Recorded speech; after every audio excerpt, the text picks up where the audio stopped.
What's up, cunt rags? It's the Filthy Mouth Gamer, and it's time once again for knuckle deep motherfucking thoughts. Today I'm playing one of the best games of this generation, The Witcher 3 Wild Hunt, and we're talking about a topic that I've been meaning to talk about for a long time. Big Pharma, also known as the pharmaceutical industry, which happens to be the most profitable industry in the United States, which happens to be the richest country in the history of this fucking planet, or civilization, however you want to fucking say it. They've been around a long time pushing these fucking drugs on us, and they have a huge lobbying arm. And I think that's the reason why the United States is only one of two countries that allows advertising of drugs on the television. The other country is New Zealand. Just think about that for a second. That we're one of only two assholes that get to advertise drugs that may want you to commit suicide or have heart attacks or in general die. Now, one of the reasons that I'm bringing up this issue now is that we just had another celebrity commit suicide, Chester Bennington, who is the lead singer of Linkin Park. Now, I don't know for sure, but I have to assume that at a certain point in his life, he was on antidepressants. He may have been on them when he hung himself. He may be coming off of them. But the bottom line is, these drugs are notorious for creating suicidal thoughts. They brag about it in the fucking commercial. Next time you see one of these commercials, listen for it. In the laundry fucking list of side effects. The fact that you're allowed to sell a drug and advertise it, no less, and the drug may make you kill yourself, is fucking mind-boggling as far as I'm concerned. So this shit started like 60 years ago when the Food and Drug Administration decided that they would regulate pharmaceutical commercials on television. I'm sure there was some filling of politicians' pockets with drug money under the table to get this pushed through. But I find it's laughable that the Food and Drug Administration, who is riddled with big pharma executives up and down the leadership, is in charge of regulating the industry that these executives came from. It's corruption at its finest. And unfortunately, it's in every industry and every facet of our government. But I digress. We're talking about the pharmaceutical industry. We have a lot of health crises, or crises, whatever the fuck. There's a lot of health issues in this country. You got an obesity epidemic, you have a heroin epidemic, and a healthcare epidemic, quite honestly. And can I be even more honest? The pharmaceutical industry is behind all of it. I'll explain. So, first I said the obesity epidemic. Well, one of the biggest drugs that the pharmaceutical industry pushes are statins, or those are drugs that basically lower your cholesterol. Now, there was a report that came out recently by the American Heart Association that said that coconut oil was bad for your health. Now, this is the same American Heart Association that told us a few decades ago that margarine was more healthy for us than butter. Now, margarine is going to be banned next year.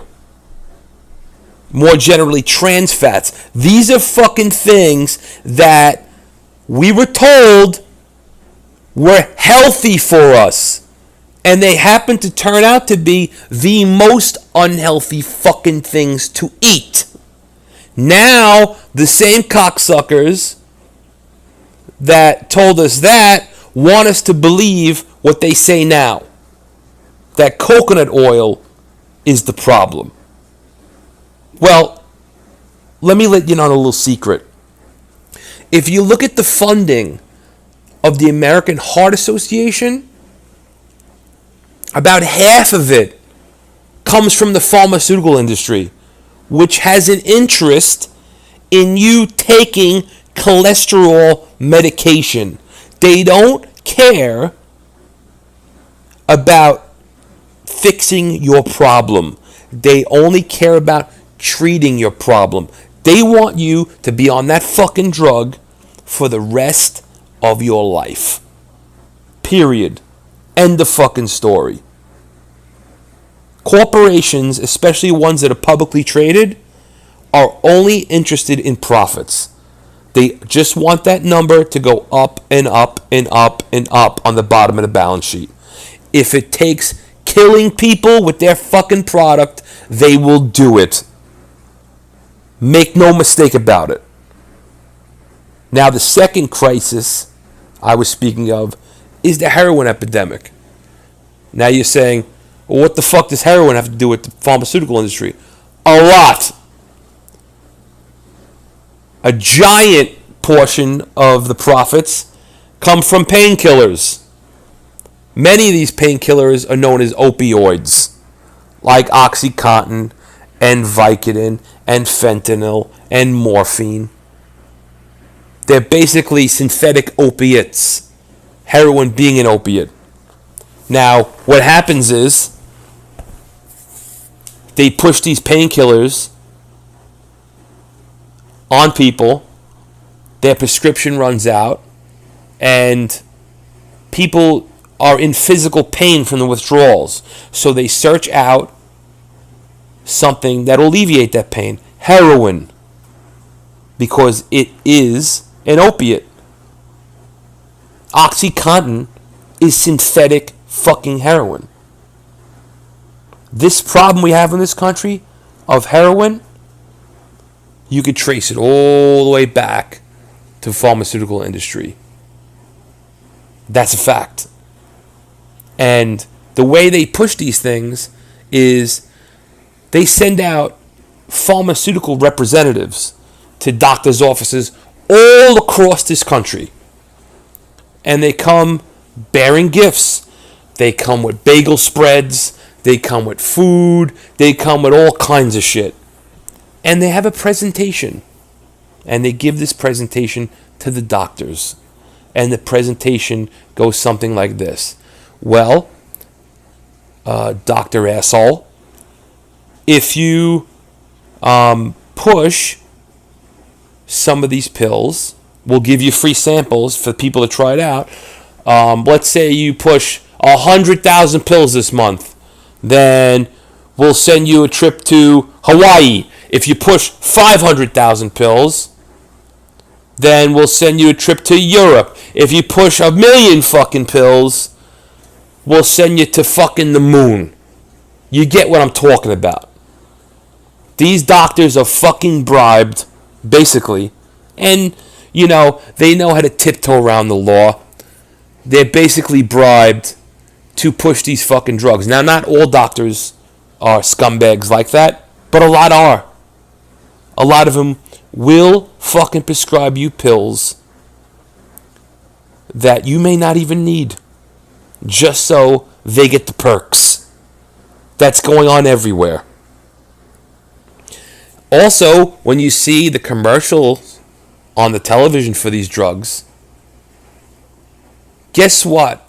You see all these symptoms. Oh, you may have symptoms of blah, blah, blah, blah, blah, blah, blah. And the commercial's playing happy music. People are fucking dancing through the tulips. Right? I want to feel like that. So what are you going to do? It tells you what to do in the commercial. Ask your doctor about. And what are you going to do? You're going to ask for it. Your doctor doesn't even have to prescribe it. It's all built into this fucking crazy fucking system we're in. The same system, by the way, that throws people in cages for smoking weed, which actually helps people more than these fucking painkillers. As a matter of fact, there was a study came out a few weeks ago. They studied people that used marijuana or cannabis for pain versus people that used prescription drugs for pain. 93% of the people tested preferred cannabis. 93 fucking percent. That's an insane number. That's 93 out of every 100 people. Guess what? The pharmaceutical industry doesn't want you to be able to grow a plant in your backyard that does the job better than the drugs they're pushing. So what do?